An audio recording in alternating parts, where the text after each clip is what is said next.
જય માતાજી મિત્રો, આપણે વહેલા આવી ગયા અમારા ખેતરે. આપ જોઈ શકો છો, આ છે ઝાર, અને આ ઝાર બધી કકોડા વેણવાવાળાએ નમાડી છે.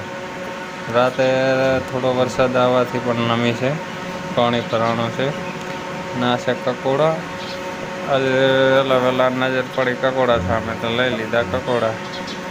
જોવા છે કકોડા, આપણે વીણવાનું ગોત્યું. આ એક મળી ગયો કકોડો, ત્યાંથી લઈ લીધું.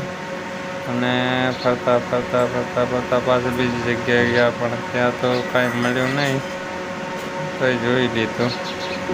ત્યાં પણ ઝાર આખી નમેલી હતી, પાણીનો ભરાવ હતો. પછી ત્યાંથી નીકળ્યા તે આગળ જોયું તો ત્યાંય પણ ઝાર નમેલી હતી.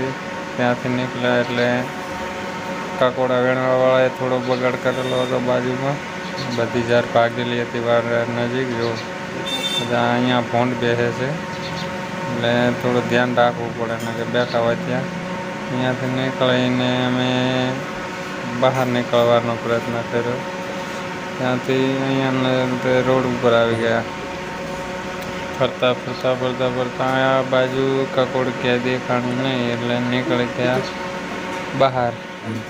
ત્યાંથી પછી આવી ગયા અમે બીજા ભાગમાં જવા માટે. આ પણ રોડ ઉપર પાણી ભરેલું છે. જો આ ખેતરને વાડે માણસો દ્વારા કકોડા વેણીને અંદર શેરા પાડી નાખ્યા, અને પછી નીકળ્યા બહાર અને આવી ગયા બીજા ભાગમાં જવા માટે. આ જો એરંડામાં ભરપૂર પાણી પડ્યું છે. આવી ગયા અમે અમારી મગફળીમાં નીંદી તો પાછું નીંદણ મોટું થઈ ગયું છે. ત્યાંથી વળી પછી પાછા વાડે આવી ગયા. કકોડા દેખાણા એટલે ત્યાંથી પણ કકોડા લઈ લીધા. જો વરસાદ થાય ને એટલે કકોડા થઈ જાય મોટા.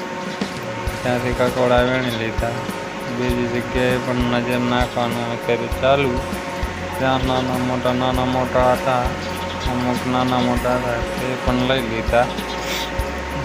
ત્યાંથી પછી મગફળીમાં તમને કકોડાનો લુક બતાવીએ કે આટલા કકોડા મળ્યા.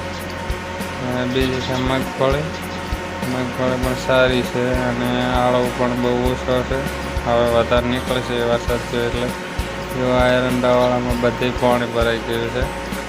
ફેર ગાળાબીટ કરી પાણી ભરાણું. આ છે જેઠો, આપણે આ ફુવારા ટાંક્યા છે.